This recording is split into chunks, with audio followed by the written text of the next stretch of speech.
What's up, everybody? Psych out here with yet another Master Tournament replay video. Again, we played the same deck I played for a previous one. So this is the Easter Tournament Master Tournament. So this is our second win. I've done pretty well with this deck. I have a pretty high win percentage with it, and we've got a couple of wins in pretty short order. So let's take a look and see what we got here. Of course, we got 20,000 gold. And one reason to play the tournament, even if you've already won it, you might think, well, this is crazy. Why would you keep doing that? Well, there's a few reasons. One is so that you can get these cards. So I just picked up 43 Druids, 44 Infernos, both of which are cards that I use. So that's pretty awesome. I've also, let's see what else we got here. We got some Golems, don't really use that. More Crystals, don't really use the Metamorph, and some Skeletons. Okay.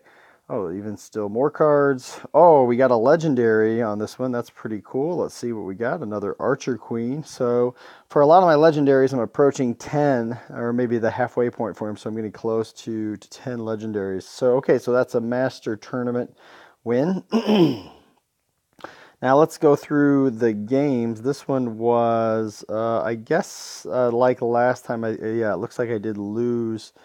See, I won the first round, lost the. I didn't actually see how many gems this one cost me. So, so I think I lost the first one, and then continued. Or I won the first one, lost the second round, and continued. So just like last time. So we're gonna skip the loss, and we'll just go straight to the win. So this was round 2 against Robo Buster. This is an opponent I've played before. Did not remember the deck, but World's Viking, sort of a known clan, sort of a known opponent. So, yeah, and you saw the deck back there. So this is the same deck that similar deck to what Your Lord's been using. This is the Emernito version. So let's see. So yeah, I mean, again, I think I've mentioned this in the last one. I like to start with the Angel if I can. Here's a pretty good situation because I think I get the vampire out in front. I do. And so my vampire is protected by an angel. And I think I get to throw. Yes. All right. And so my opponent is just trying to delay me here by putting that out in front and then going with the freeze. My opponent's not really trying to stop me in that lane. They're just waiting because he knows he needs an Inferno, and there he drew his Inferno, so he's able to play that. But in the meantime, we've got quite the attack going. Let's see. So off to a pretty good start, even though we don't really have a lot happening out there right now. Kind of a weird set of cards here because I've got a lot of nothing. So that didn't really work. Yeah, I have a lot of spells in my hand, and then the two big cards. I was sort of missing all of my medium-sized cards there. So let's figure, why not use a freeze if we've got all these spells? So I did. And let's see, and do I use another freeze here? No, I guess I didn't. Oh yeah, that made more sense to play the spike statue. It's such a cool card for this deck. It really is nice. And then the Inferno just to finish everybody off there. And in pretty good shape. Yeah, I mean, we've got a dragon out there with full health. It's going to be hard to target that dragon. My opponent has nothing out there, so they don't have any control of any lanes. And now we've got the second threat going. And that's what I've noticed with this deck. A lot of times, if you can get two threats going, you know, we've got a dragon going. We've got a Black Knight. My opponent can only really stop one, and there, even in the bottom lane, we've got something pretty good going on. So my opponent probably could have thrown a dragon out there, but at this point, it wouldn't have made much difference. So that was a round 2 win. And that's a deck that's pretty similar to the deck I'm running. The only difference is I'm playing with a mage. He's using Executioner. He's using arrows. I'm using wind. He's using 2 druids. I'm using... Actually, I think that's the Tony deck that Robo Buster is using. I think that's a deck that Tony's been running for a while. Okay, second round is against Fatal or Fidel. This is a tough opponent. I lost to him earlier, trying for a master tournament in an early round. And so this deck is pretty tough. I wouldn't be surprised if this deck didn't pick up some tournament wins as well, because, yeah, it's interesting. It uses the cards that you might not think are that useful in these decks or in this tournament. But, for example, it uses the Pirate, and there's not a lot of decks that use Pirate. So I thought that was pretty neat. This is a pretty common setup here where you get the Druid out in front. And there I used the stone statue. Probably not the best play. Sort of pull out some tricks here by getting the freeze going. I think I ultimately do lose my Druid. Yeah. But I save everything else with the wind. So we're okay. I mean, this is a reasonable start. I mean, that Pirate's going to kill my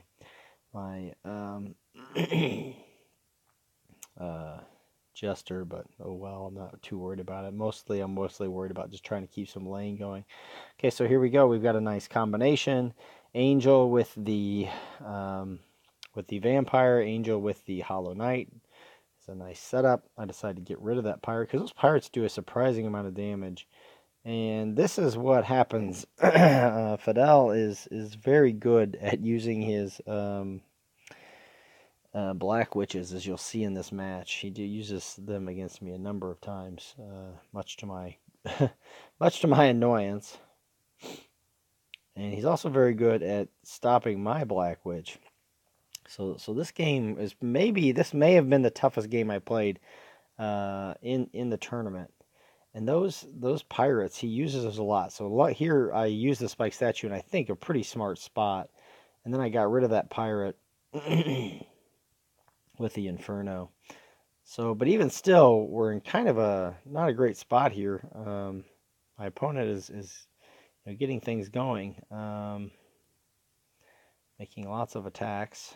All right, so I'm going to get out my own dragon. My plan here, I think, is to back that up with an Angel or the Mage. Yeah, so we use the Mage to do area damage, and then the Angel. So hopefully I don't have to use my freeze. That's kind of the plan here, is that if I can heal everything up and keep it all alive, I won't have to use the freeze. Now my opponent, this is a reoccurring theme. You'll see here I get this nice stack going that's pretty much unstoppable unless you do what my opponent does, which is Black Witch it. I throw the freeze down, but sorry, I guess I used the freeze in the bottom lane. Didn't really matter. So what I'm really looking for is a situation where I'm going to have the Inferno in my hand to deal with, to deal with that combination that he keeps throwing at me, which is, or not really combination, but that Black Witch. So here it is again, another Black Witch, my opponent. I mean, it's pretty frustrating, as you'll see that in this match I barely pull it out because, I mean, it seems like he just constantly has the answer to whatever I'm playing, especially with these Black Witches. Okay, so now here I'm feeling pretty good because he just played 2 Black Witches. So this setup ought to be good, but of course he's got a wind. So his deck is really annoying to play against. I decided to go for something down in the bottom lane. I'm going to go ahead and use a Black Witch because I'm drawing 2 cards anyway, and I've got a bunch of them in my hand, and I don't really care to have that many. Here I'm going for a really big stack with the Black Knight along with everything else. The Black Knight, does it stay alive? No, eventually it dies, and everything goes. But I am doing some work down there in the bottom lane, and he may have missed this. He may not have seen that I had that going on down there. I was trying to get that Spike Statue out before. My plan was to play that before, but I didn't get it out in time. So, but that Shaman did do enough damage that I'm hanging in there. And again, here comes my opponent with the Inferno right behind my Black Witch. So, I mean, this is something he does a lot. I mean, he's got a strong deck, and he's a strong player. I think, as I said earlier, this is probably the strongest opponent of the tournament. I decided to go ahead and Black Witch that middle lane. I just don't want to deal with it. I mean, we're headed into overtime here. All you really have to do is survive. So I'm going to kill everything in the middle lane, throw down a Mage, knowing that's going to be enough to get me the win in OT. So a really good game. That's a good deck. And that may have been the toughest game I played of the tournament. And that was in round 3. Round 4 against Mr. No More. I did not know Mr. No More, but I knew the clan. This is this Italian Knights group, I4 Cavalieri. Cavalieri, I don't know how to pronounce it. Anyway, yeah, so usually I just wait a little bit there to see if my opponent's going to play any kind of skeletons, but none came. And this is fine. I mean, I don't mind my opponent doing this. I decided to put my statue down on the other side because I don't know what his plan is, but I don't want him marching down there with like a vampire early on or something. So I'm just going to put my statue down there and make it hard for him to get after me. And here I'm really just waiting to see what he's going to do. And I decide, you know what, my Jester's going to die anyway. I might as well just let everything go. My opponent saves the day with an Inferno. That's okay. You know, this deck isn't really designed to necessarily win right away. So, okay, so here everything's looking really bad. But, yeah, that was a nice play by my opponent. I saved the Angel using the win, but I did not see the Spike statue coming right there. Okay, so there my opponent's setting up this combo with the Angel and the Vampire. It's a nice combination. All right, my Angel gets that, and then I get the Mage out just in time to destroy the egg and get the freeze down, with the plan being to oh yeah, and then I throw down the Jester because I want to keep some distance. And that's what the Jester's good at. That's a nice play by my opponent there to first Inferno and then throw down the Phoenix because he knows the Phoenix is going to take out. The Phoenix and the Shaman are going to take each other out at the same time, and then the Phoenix is going to be reborn. So that's a good move. More good plays there by my opponent. Another good play here to get the Vampire out. And the Spike statue. And I had used my Inferno to save the bottom lane, so unfortunately that Phoenix is going to be reborn again. Yeah. So I really need to kill that dragon. So there we go. And now I'm trying to figure out how I'm going to stop that stack in that lane. And again, my opponent is good, is quick with the Black Witch, combination. And okay, so here I think I get the Angel behind, and we're trying to hope everything stays alive long enough there, but the dragon doesn't. I mean, that Phoenix is really strong, and so we really have to get it. And so I throw down my Black Knight up there too, just ignoring what's going on in the other lanes for now, thinking I've got to take care of this trouble up here. And my opponent is trying to keep my Angel separated. That's a nice move there.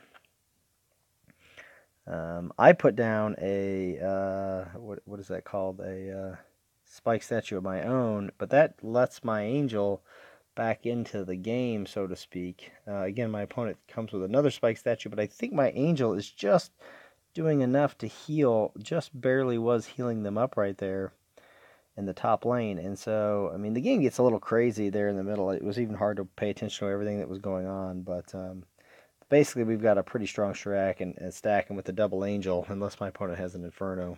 Not going to do anything about it. So, boy, this is really, these games took a while. 2, 3, 4, game 5. I was against Han. I've played against Han many times. I thought a lot of the Italian players, I don't know what the deal is, but a lot of the Italian players love to play Resurrection decks. Something about being Italian says play Resurrection. And so I thought, even though I didn't remember for sure, I was pretty sure Han played over some kind of a Resurrection deck, and so that's exactly what we see here. Fortunately for me, all the skeletons, and I actually had a really bad draw, if you saw that there, but all the skeletons were in one lane, and I did pick up the Spike statue. So now here we're going to try, I'm just trying to take some things off the board because my opponent's got a lot going, and I know I just need to hang in there. This is nice. I can get the Angel out there with the Vampire. So this is going to do some work for a little while. My opponent does a nice job. That's a good card to play there. The Skeleton Swarm, but that's not quite going to get through because then I got a Hollow Knight out with an Angel, which is again a good combination. I decided to push everything back here because I really want to just, I don't want my opponent to have much control of where they're going here. Here I played the Dryad, knowing I was going to play the Inferno, so that I could then take out this Skull Queen, which is pretty critical for me right now to get rid of.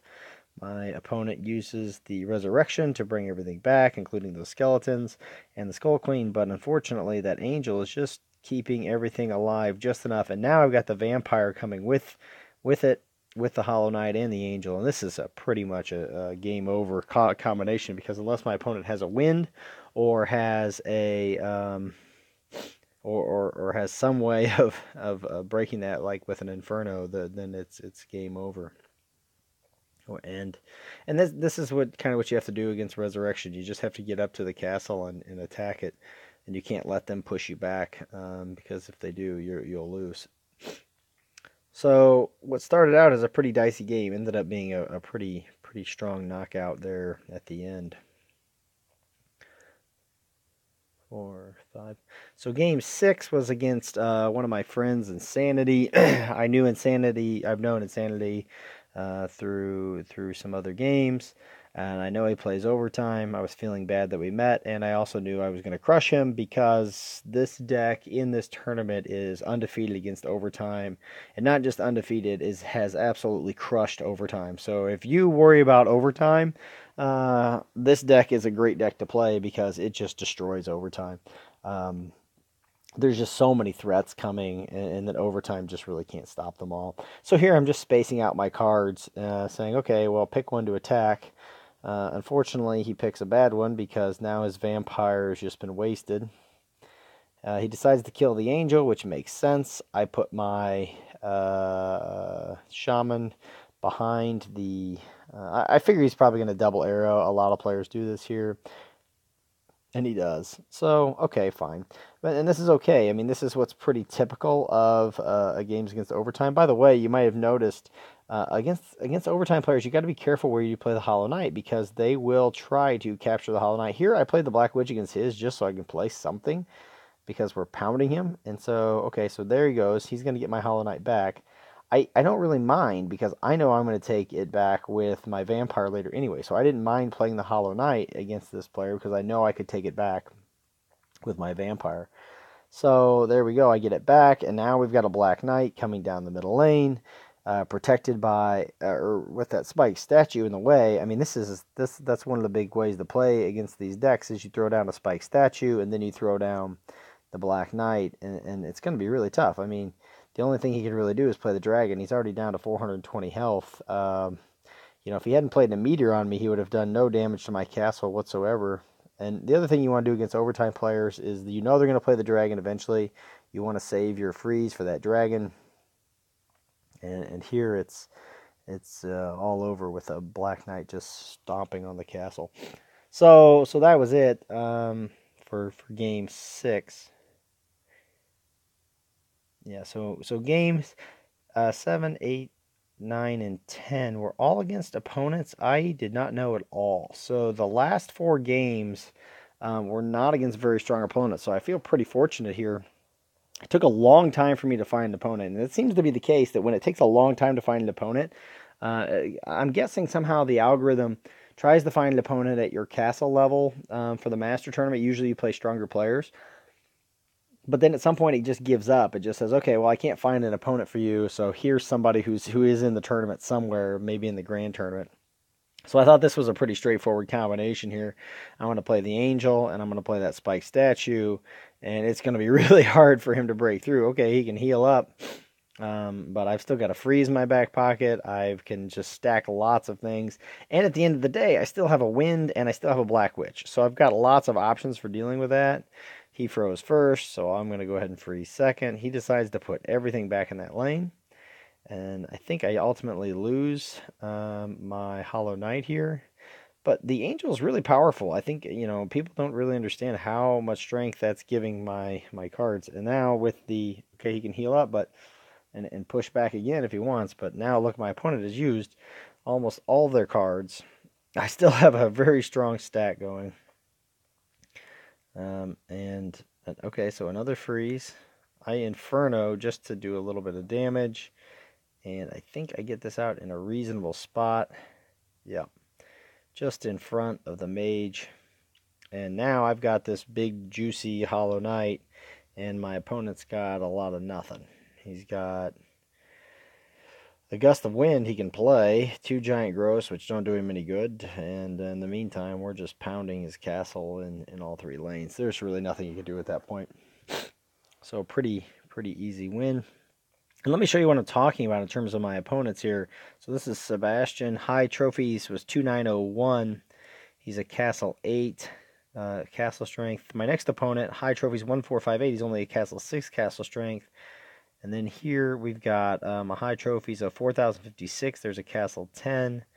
And then my last one, you'll see 3722, a Castle 10, Castle Strength. So my last 4 opponents were actually fairly weak relative to the earlier opponents. And again, they took a really long time to find the matchup. So I'm not 100% sure how the algorithm works, but I think after waiting so long, it just finds you anybody.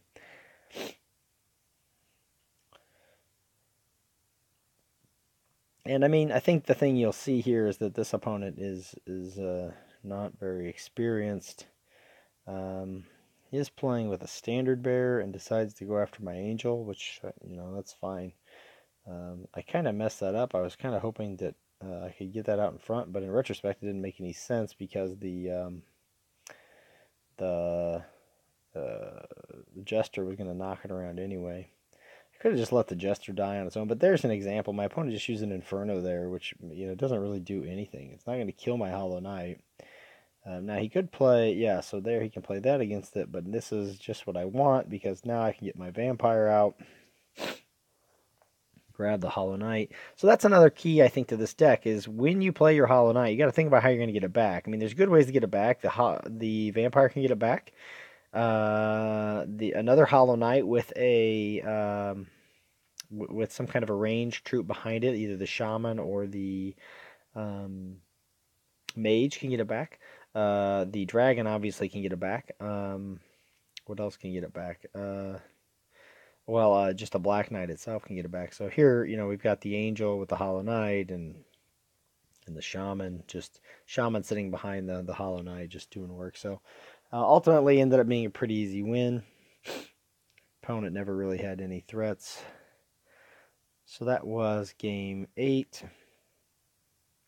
Game 9, again against another opponent that I didn't know at all. I was not in a clan. Did start out with a crystal. So, and my draw wasn't really particularly great. So here I thought, okay, maybe this person's playing a rush deck. And that's kind of weird to go mana. I mean, so, alright, yeah, I guess it's fine. Well, I was 100% sure he was going to go after my angel, so I just put the spike statue in front. And this is kind of amusing because my angel's healing up that spike statue and shooting the shaman at the same time. I Inferno the bottom lane because I just wanted to get rid of that, okay, and I Black Witch there because the Archer Queen's deadly. But I Inferno the bottom lane because I wanted to get rid of the Pirate, because the Pirate can actually do a lot of damage. And you'll see here my opponent actually does do quite a bit of damage to my castle. And then gets out this Catapult. This is pretty scary. Doing a lot of damage here. So I'm going to go ahead and freeze just because I don't, and now that I know my opponent's playing Catapult, I'm like, okay, I really have to keep control of these lanes because this Catapult could just show up at any time. Okay, so now here comes a Black Knight. This is pretty dangerous. Opponent decides to go with... See, that doesn't make a lot of sense to me. I probably would have played the Angel with the Black Knight instead of the Angel with the Demon. Yeah, it didn't really make a lot of sense. So here I play a second Spike Statue.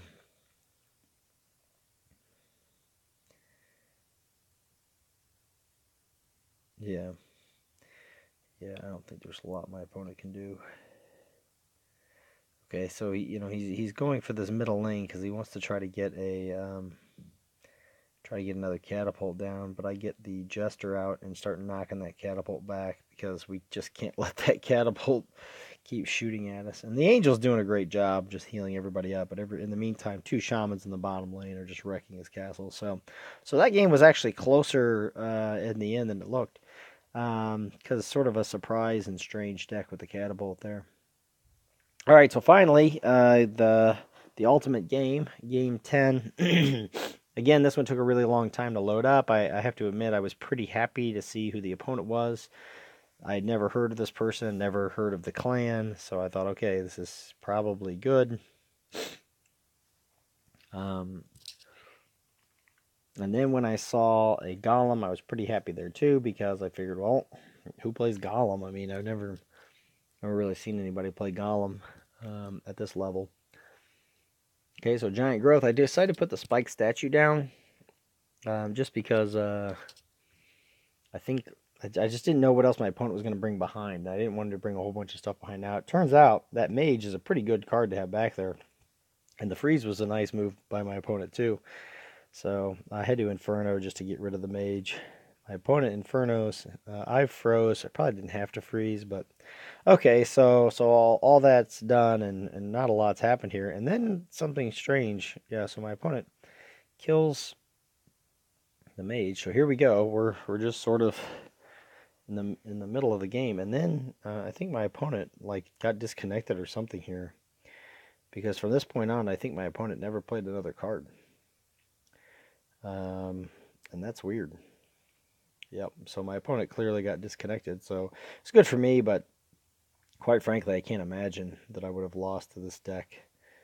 Anyway, it's a mud elemental, big giant creature deck. It's also got some defense. They probably use the Reaper for defense, but anyway, that was it.